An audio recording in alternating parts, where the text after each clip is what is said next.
Welcome to this BVTV SpotCast, coming to you from the UK studios of BizVision. I'm your host, Malcolm Gallagher. Now, this is number 3 in the Creative Trilogy with expert Roger Firestien. Roger, for the final time, hello. Hello, Malcolm. Let's not make it the final time. This is the third time in a continuation of later on, but in the final time in this trilogy. Well, knowing you, there'll be a new book on the way, so there'll be lots more to talk about. Yes, there will be some. Now, Roger, what limitations should a company put on creativity and innovation? For example, must it always adhere to, say, established brand identity or culture? Or is there sometimes a case for way out of the box thinking? What should the guidelines be, if any? Well, here's the thing. Oftentimes people will be at an organization and they'll have an idea for something and they'll say, hey, here's my idea. Let's do something with it. And it falls flat. And people say, well, you didn't accept my idea. Well, the reason why is because there wasn't a problem to solve. And most of the time, what people think creativity is coming up with new ideas. And that certainly is that. But one of the things that I've found over the 40 plus years in this business is that solving the real problem is oftentimes as important or more important than coming up with a new creative idea. So one of the things that we encourage people to do is, instead of idea finding, let's go problem finding. Now, if you don't like the word problem, let's go asking some creative questions. How might we do this in a new way? How might we do this better? And looking for things in that way, that begins to then create opportunities for ideas. And we're not necessarily talking about big ideas all the time. One of my clients has got this wonderful phrase. She says, little ideas, little changes, doing it consistently. And all of a sudden, you're making more money. People are more involved. Your market is growing. So I think the key thing is for leaders and people in organizations to establish an environment for creativity that says we're looking for all ideas, not just what we call the home runs, because you can win the game on home runs, but you can also win the game on a bunch of singles as well. So the smaller incremental improvement ideas. So my thoughts would be around that is that first, make sure that you have a problem to solve. And when we talk about problem, all a problem is a gap from where you are to where you want to be. Hey, we want to be over here. Okay, so what are some ideas that will help us to get us from here to there? Yeah. Just sometimes, though, you've got to be a bit exploratory and find out that problem that needs to be solved, because it may be there and it's just not prodding you in the back. Yeah, well, here's a great example of this, problems that tend to be on the periphery.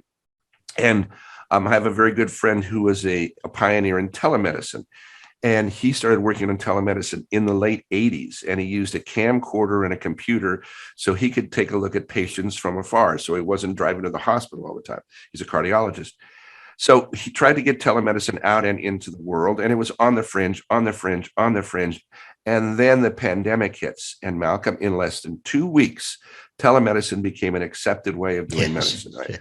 Bang, the world changes, and all of a sudden, these ideas that seemed wild, that seemed out there, all of a sudden are relevant. Same thing happens with organizations as well. Sometimes those ideas that are floating out there, those more innovative, out-of-the-box ideas, they're not recognized at the time. But when the organization changes, bang, all of a sudden they're accepted. And in the case of telemedicine, the pandemic, the acceptance was 2 weeks. Extraordinary.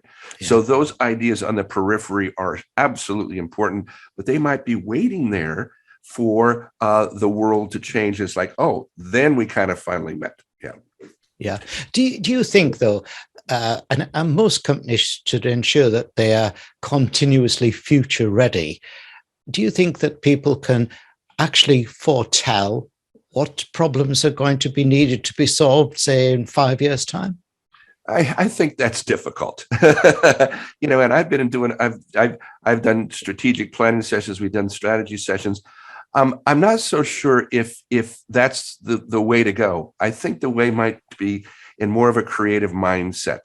And that's always looking, sort of always being on a surveillance thing. So always kind of looking for what might be the gaps here. What are we sensing over here? What are we seeing happen? Because I've seen more strategic plans, 5 years out, being developed, being built, put into a nice notebook, and then sitting on a shelf. All right. Yeah. Yeah. And so and we can see how quickly the world changes based on the pandemic. The pandemic has taught us a fantastic lesson of all these unexpected circumstances that can happen when we have such radical changes. That the advent of teleworking, working at home, that's working very well, but some systems are still having trouble adopting that. But I would say adopting this mentality of asking, well, what are the things that we're seeing out there? What are the hints? Sometimes we don't even get a hint, like the pandemic came on pretty quickly, but then having that mindset to be able to adapt quickly. All right. So, okay. So we're flexible enough, even though we're a big organization, that now we can all go remote if we need to, and we're ready for it. So that's one of the things that I would recommend. Yeah. Yeah. I can understand totally the value in reactivity, in using it in reaction. But can you also use it? Let's just chat a little bit further last minute there about it. Can you also use creativity for foraging? Moving forward, testing way out of the box ideas. Absolutely. I mean, I have a good colleague who's doing some work with the Space Administration and other scientists, and we're looking at how do we communicate with non-terrestrial life. Okay. So, whoa. Yeah. And that is exactly where creative problem solving is absolutely crucial. Getting people to think in different ways. All right. Ways that we've never thought of before. And the way they're doing this is they're bringing together a select group of folks from all across various disciplines and industries, training them in creative problem solving, train them to think creatively, and then coming up with some ideas to do that. So it sure can work for that. And that is the precise tool for that. Thanks for asking that question. That was great. Yeah, I think it's good. Yes, excellent. Now, thanks, Roger. Now, let me remind our audience of your URL, which obviously you can see, viewers, is on the screen behind me. And for listeners, it's Roger, all the W's, Roger, Fire, and I'm going to spell this out, his surname, F-I-R-E, Fire, STIEN.com, rogerfirestien.com. Now, Roger's books, here we go. Create in a Flash, and Why Didn't I Think of That? Both are published by Green Tractor Publishing. The importance of creativity and innovation in the recovery of businesses after the pandemic and the economy cannot be underestimated. I trust my deeper dive with expert Dr. Roger Firestien has given you motivation to ensure that your business has the right creativity culture. Now, he's got the two books. Make certain you buy this one first. Yes. Thanks again, Roger. Thank you, Malcolm.